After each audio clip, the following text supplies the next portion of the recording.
Hey guys, আবার চলে আসলাম নতুন একটা ব্লগ সবাইকে ভিডিও নিয়ে। দেখেন অসংখ্য ধন্যবাদ যারা যারা আমার ভিডিওগুলো দেখেন। অনেক সকালেখানে আমি বের হয়ে গেছি ভিডিও করতে আপনাদেরকে দেখানোর জন্য। খুব গরম, তারপর অনেক ঠান্ডা এই এলাকায়। দেখেন শুধু জঙ্গল আর পাহাড় এই সাইপ্রাস ইউরোপ, যদিও এটা এখনও সেনজেনে যায় নাই। রাস্তায় রাস্তায় ফুলের গাছ, এত জাতের ফুল। আর এই ধরনের ছবি দেখলে ভাববেন এই বাড়িতে অবশ্যই অবশ্যই কুত্তা আছে, কুত্তা থেকে সাবধান। ওদের বাড়িতে ওরা সিকিউরিটি রাখে না, কিন্তু কুত্তা অবশ্যই রাখে। কুত্তা ওদের মানে ওরা মনে বলতে পারেন জাতীয় পশু।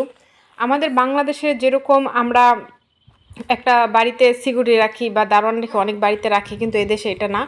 আর এদেশে কোনো ক্রাইম হয় না, যে কারণে ওরা হয়তো এই সিকিউরিটিগুলো রাখে না। যাই হোক, অনেক সুন্দর দেশটা, আমার কাছে খুব ভালো লাগে। আমি এখানে আসছি অনেক দিন, আমার অনেক ভিডিও আমি আপলোড করি। এত ভালো করে ভিডিও বানাতে পারি না, আপনাদেরকে কি দেখাবো বুঝতে পারছি না। পাহাড়ি অঞ্চল, এই জায়গায় কোনো সাপ নাই, কিন্তু জঙ্গলি জানোয়ার নাই। তারপর আমি যখন বের হই আমাকে বলে যে তুই জুতা পরে যাইস, বা কারণ আমরা কখনো সাপ দেখিনি, তারপর যদি আসা যায় বলতে পারি না। এগুলো হচ্ছে জয়তন গাছ। দেখেন আমি অনেক অনেক ঢাল উঁচা থেকে উঁচা নিচা থেকে ভিডিওটা করতেছি।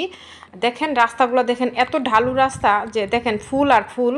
আমার খুব ভালো লাগে এদেশে বাড়িঘরগুলো, আপনাদেরকে কি বলবো, না দেখলে চোখে বিশ্বাস করা যায় না। দেখেন কি রকম করে রাস্তার ভিতরে মেইন রোডের সাথে বাড়িঘরগুলো করে রাখছে এত সুন্দরভাবে, তারপরেও কোনো দুর্ঘটনা কোনো অ্যাক্সিডেন্ট হয় না। আর এদেশের ড্রাইভারগুলো অনেক ভালো, আর ভালো হওয়াটাই স্বাভাবিক, কারণ এদেশে আইন কানুন অনেক কড়াকড়ি। এদেশে রাস্তার ভিতরে আপনার ছবিতে দেওয়া থাকে যে এই রাস্তায় কত কত টেম্পারেচারে দিয়ে গাড়ি চালাইবো, ওইভাবেই গাড়ি চালাইতে হয়। সিসি ক্যামেরা থাকে। এটা হচ্ছে দেখেন আমি এদিকে নিচে নামতেছি, ওই যে নিচে নামতেছি ভিডিওটা করার জন্য। এই যে দেখেন আমি এই রাস্তাটা দিয়ে নেমে নিচে আসছি, কত ঢালু রাস্তা, কত ঢালু দেখছেন। তারপর কোনো ভয় নাই কোনো কিছুর। এগুলো হচ্ছে আলু বাকারা, না সরি, এটা হচ্ছে লটকন ফল। খেতে অনেক স্বাদ। টিনের গড়ও আছে এখানে, দেখেন এই বাড়িটাতে ফুলের গাছ ভরা। আমি যখন এই বাসাটার ভিতরে ঢুকছি, তো ওকে বললাম যে আমি তোর বাসায় ভিডিও করবো। ও বললো ঠিক আছে কর, কোনো সমস্যা নাই।